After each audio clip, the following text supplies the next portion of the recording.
नमस्कार मित्रों, आपका सरकारी मनोरंजन के सरकारी समान ज्ञान में सतत नमन है, सतत अभिनंदन है, सदा के लिए अभिनंदन एवं स्वागत है। तो हमने पिछली कड़ी में बताया था कि साहित्यकारों के दो वर्ग थे। एक वर्ग उन लोगों का था जिन लोगों ने केवल लेखनी के माध्यम से स्वतंत्रता संघर्ष में योगदान दिया था, जैसे मोहनलाल महतो वियोगी, केशव राम भट्ट, रामधारी सिंह दिनकर इत्यादि। दूसरी ओर कुछ ऐसे साहित्यकार भी थे जिन्होंने अपनी लेखनी और सेनानी धर्म दोनों से इस संग्राम को मार्गदर्शन दिया था।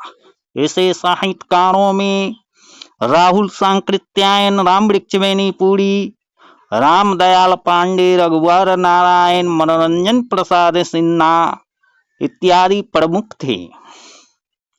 अंग्रेजी के पत्रकार महेश नारायण ने बिहार टाइम्स के माध्यम से स्वतंत्र बिहार की स्थापना का आंदोलन चलाया था।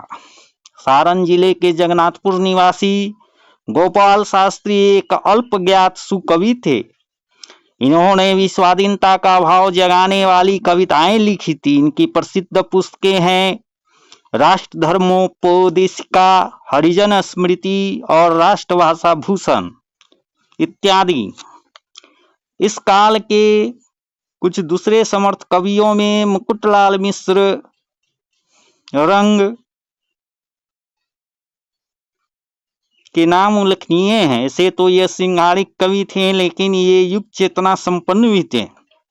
इन्होंने दुर्गा विजय और दुर्गा सप्तती के नाम से पद्यानुवाद किया था। बाबू रघुवर नारायण ने खड़ी बोली और भोजपुरी दोनों में काव्य रचनाएं की थी, जिसमें देशभक्ति की भावनाएं उद्दत थी। इनकी सबसे प्रसिद्ध कविता बटोहिया है, जिसमें प्राकृतिक सौंदर्य से स्वदेश भक्ति की परिकल्पना की गई है। भोजपुरी में उनकी दूसरी देशभक्ति परक गीत है भारत भवानी, जो प्रायः राष्ट्रीय सभाओं में वंदे मातरम की भांति गाया जाता था। मनोरंजन प्रसाद ने बटोहिया की तर्ज पर फिरंगिया नामक गीत लिखा था। देश रत्न राजेंद्र प्रसाद के निर्देशन में निकलने वाले देश का बिहार के पत्र जगत में वही स्थान है जो उत्तर प्रदेश में गणेश शंकर विद्यार्थी के प्रताप का। इन पत्रों ने दमन की परवाह न कर देशवासियों में राष्ट्रीय भावनाएं को जगाया। 1928 से 1942 तक दिनकर जी की अनेक क्रांतिकारी और राष्ट्र प्रेम से ओतप्रोत कविताएं निकली, जिन्होंने भारतवासियों को प्रेरित करने के साथ कवि को भी असाधारण साहस प्रदान किया। इनमें प्रणभंग, दिल्ली, हिमालय, हाहाकार तथा आग की भीख आदि उल्लेखनीय रचनाएं हैं। इस युग में देवव्रत शास्त्री और जगन्नाथ मिश्र ऐसे दो पत्रकार थे जो राजनीति से सीधी तरह जुड़े थे और अपने लेखों से राष्ट्रीय चेतना को बल प्रदान कर रहे थे। राहुल सांकृत्यायन की अनेक कहानियां भी पराधीनता की पीड़ा के अंकन को दृष्टिगोचर करती हैं।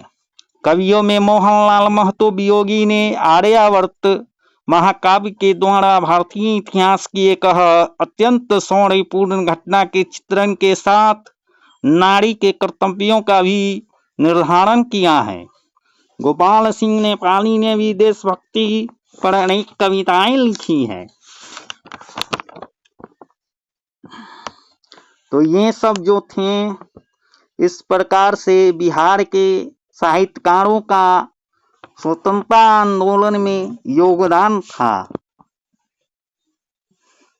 जो अभी हम लोगों ने इसका अध्ययन किया। तो इसी के साथ ये बिहार में स्वतंत्रता आंदोलन में बिहार के साहित्यकारों के योगदान का यह अंक यहीं पर समाप्त होता है। अब हम लोग देखेंगे बिहार का नामकरण और राज्य का गठन। इस क्षेत्र के नामकरण के रूप में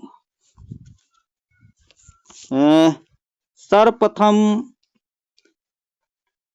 बिहार शब्द सर्वप्रथम मिन्हास उस सिराज द्वारा 13वीं शताब्दी लगभग सन 1213 ईस्वी के लगभग में रचित साहित्य तबकात ए नासरी में प्रयुक्त हुआ है। सन 1390 ईस्वी में विद्यापति रचित कृति लता में भी बिहार शब्द का उल्लेख मिलता है।